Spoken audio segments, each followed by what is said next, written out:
Hey guys, what's up? This is Megha. তো আজকে আমি ক্লাস 7-এর lesson 4 the beauty and the beast এই লেসনটির অ্যাক্টিভিটিগুলো সলভ করব। ওকে? আর আমার চ্যানেলে নতুন হয়ে থাকলে প্লিজ সাবস্ক্রাইব করো, আর যারা অলরেডি সাবস্ক্রাইব করেছো তাদেরকে অনেক ধন্যবাদ। So let's start the activity. Page number 31। Activity 1, choose the correct option. What is the text type? Is it an imaginary story, a true story, the life story of a famous person? মানে আমরা যে লেসনটা পড়েছি এই লেসনটা কী? তবে এটা হবে an imaginary story, মানে একটা কল্পনাপ্রবণ গল্প। এটা তো সত্যি ঘটনা নয়, সেজন্য এটা ইমাজিনারি স্টোরি।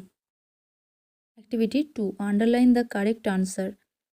বেলে is the name of the youngest daughter, middle daughter, eldest daughter. তো এটা হবে ইয়ংগেস্ট ডটার, ছোটো মেয়ে। বিয়েরটা, Belle asked her father to bring jewel dress a rose. এটা হবে এ রোজ। সি এটা দেখো, the owner of the castle was a rich merchant beast king. তো এটা হবে beast. Activity 3, identify which of the following statements are true and which are false, give a supporting statement for each of your answer. মানে এখানে কতগুলো sentence আছে, এর মধ্যে কোনটা ট্রু কোনটা ফলস তোমাকে আইডেন্টিফাই করতে হবে, আর তোমার সপক্ষে একটা করে স্টেটমেন্ট দিতে হবে, যেটা ট্রু কি ফলস তার সপক্ষে স্টেটমেন্ট। আচ্ছা, এটা দেখো, দ্য মার্চেন্ট হ্যাড 3 ডটার্স, মানে সেই ব্যবসায়ীটার 3টে কন্যা ছিল। তো এটা হবে ট্রু। সাপোর্টিং স্টেটমেন্ট দেখো, once upon a time a wealthy merchant lived in a big mansion with his 3 daughters. এটা হচ্ছে সাপোর্টিং স্টেটমেন্ট। এটা দেখো, the merchant lost his way on his return journey, মানে সেই ব্যবসায়ীটা তার ফেরত আসার পথে তার রাস্তা হারিয়ে ফেলেছিল। তো এটা ট্রু স্টেটমেন্ট দেখো, while returning he lost his way in a forest. সেটা, Belle did not go to the castle on her own will, মানে বেলে তার নিজের ইচ্ছায় প্রাসাদে যেতে চায়নি। তো এটা কী হবে? ফলস হবে, কারণ সে তো যেতে চেয়েছিল। স্টেটমেন্ট দেখো, but she pried it from him and willingly went to the beast castle. ডেটটা, Belle became the mistress of the castle, মানে বেলে সেই প্রাসাদের মালিক মানে মালকিন হয়ে গেছিলো। তো এটা ট্রু স্টেটমেন্ট দেখো, you are the mistress of the castle and I am your servant. Activity 4 দেখো, আনসার দ্য ফলোয়িং কোশ্চেন্স। নিচের প্রশ্নগুলোর উত্তর দাও। এটা, how did the Fortune of the merchant change, মানে ব্যবসায়ীটার ভাগ্য কিভাবে পরিবর্তন হয়েছিল। তো আনসারটা হবে, in a tempest on C the merchant lost all his wealth, মানে সামুদ্রিক ঝড়ে তার সমস্ত সম্পদ হারিয়ে গেছিল। বিয়েটা দেখো, what are the gifts that the 3 daughters asked for, মানে তার 3টে কন্যা কি গিফট আনার কথা বলেছিল। বিয়েটা আনসারটা দেখো, 2 daughter asked for jewels and fine dresses but the youngest daughter asked for the rare rose, মানে তার 2জন কন্যা বলেছিল সুন্দর ড্রেস এবং গয়না আনতে, কিন্তু ছোটো মেয়ে বলেছিল গোলাপ আনতে, রেয়ার রোজ, মানে যেই গোলাপটা সহজে পাওয়া যায় না। সেটা দেখো, why did the merchant go to the castle, মানে সেই ব্যবসায়ীটা কেন সেই প্রাসাদে গিয়েছিল। তো আনসারটা হবে, the merchant went to the castle to take shelter, মানে আশ্রয় নেওয়ার জন্য গিয়েছিল। ডিয়েরটা, what did the beast demand from the merchant, মানে সেই পশুটা সেই ব্যবসায়ীর থেকে কি দাবি করেছিল। আনসারটা হবে, the beast demanded from the merchant that either he or Belle should come in his castle. কী বলেছিল পশুটা? যে হয় তাকে আর না হলে বেলেকে তার প্রাসাদে এসে থাকতে হবে। সেটা দেখো, হোয়াই ডিড বেলে গো to the castle of the beast, মানে বেলে কেন সেই বিস্টের প্রাসাদে গিয়েছিল।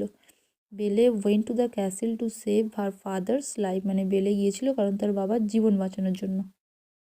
পেজ নাম্বার 38 দেখো, activity 5, fill in the table with information from the text. Text থেকে এই যে টেবিলটা এটা ফিল আপ করতে হবে। ওকে, তো কজ এফেক্ট দেওয়া আছে, কারণ আর তার প্রভাব বলতে হবে।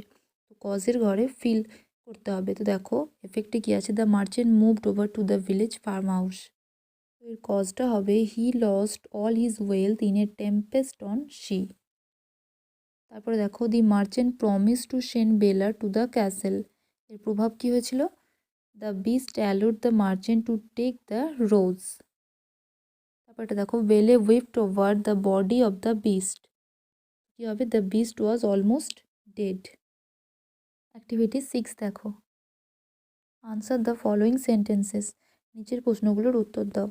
1 নম্বর হচ্ছে, why did the beast decide to kill the merchant, মানে সেই পশুটা সেই মার্চেন্টটাকে ব্যবসায়ীটাকে কেন হত্যা করবে এই মনস্থির করেছিল। তো আনসারটা হবে the beast decided to kill the merchant because he took the loveliest rose from his garden. মানে সেই মার্চেন্টটা সেই পশুর বাগান থেকে সব থেকে সুন্দর গোলাপটা নিয়েছিল, সেই জন্য সে ভেবেছিল তাকে মেরে ফেলবে। 2 নম্বরটা how did the beast look after Belle in his castle.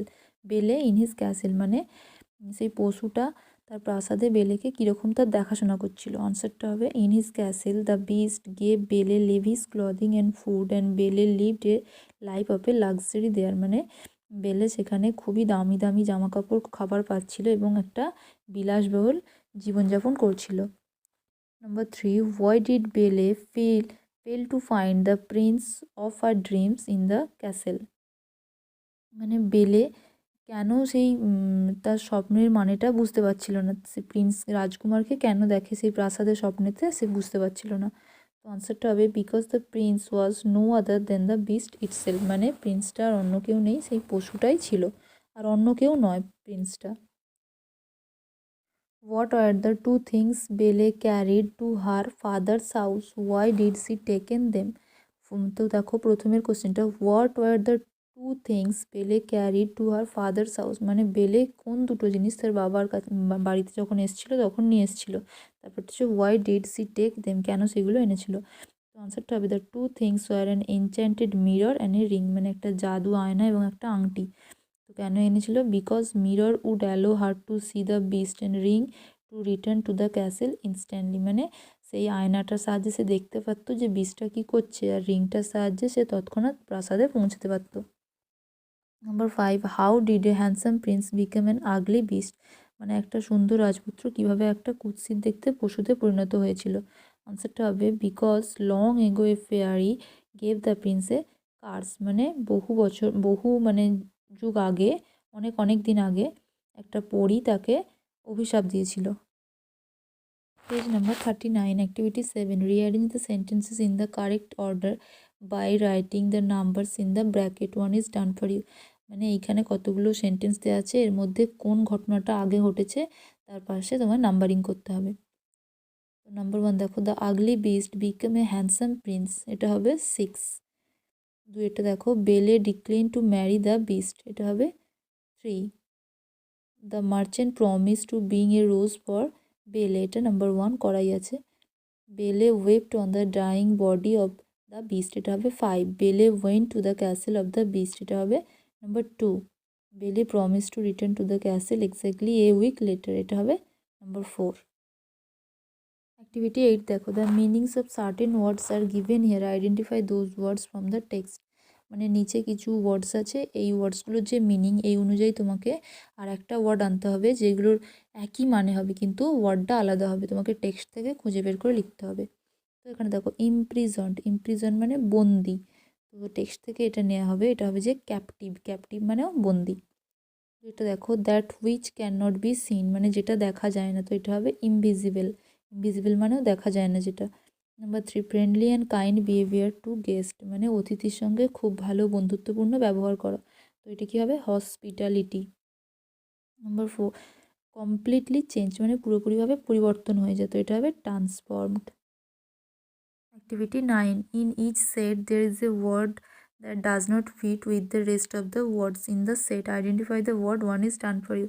মানে এখানে অনেকগুলো ওয়ার্ড আছে, যেই ওয়ার্ডটা এই সবগুলো ওয়ার্ডের থেকে অড ওয়ার্ড, যেটা মানে একদমই এদের সাথে ম্যাচ করে না, সেই ওয়ার্ডটা তোমাকে আইডেন্টিফাই করতে হবে। তো এখানে দেখো Manson place flat huge house, তো এখানে হবে ফ্ল্যাট, এটা করাই আছে। ডিজেল স্টর্ম টেম্পেস্ট সাইক্লোন, তো এখানে হবে ডিজেল। ফ্রেন্ড ফো অ্যালি কম্পেট্রিয়ট, তো এখানে হবে ফো। রিফিউজ অ্যাকসেপ্ট ডিক্লেন ডিনাই, তো এখানে হবে অ্যাকসেপ্ট।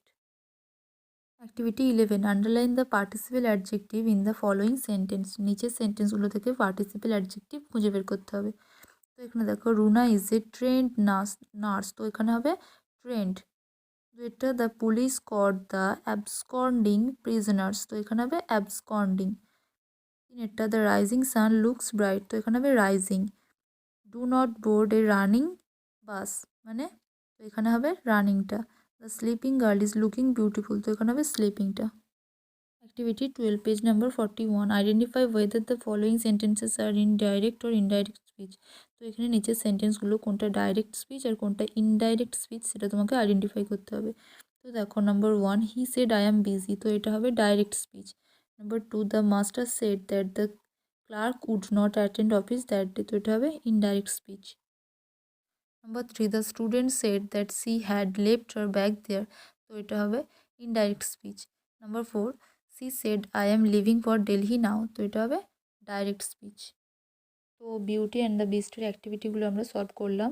তোমাদের কোনো প্রবলেম থাকলে জানিও, আর এগুলো তোমরা খাতায় লিখে নিতে পারো। আর উত্তরগুলো তোমাদের কেমন লাগলো অবশ্যই জানিও। ওকে, থ্যাংক ইউ।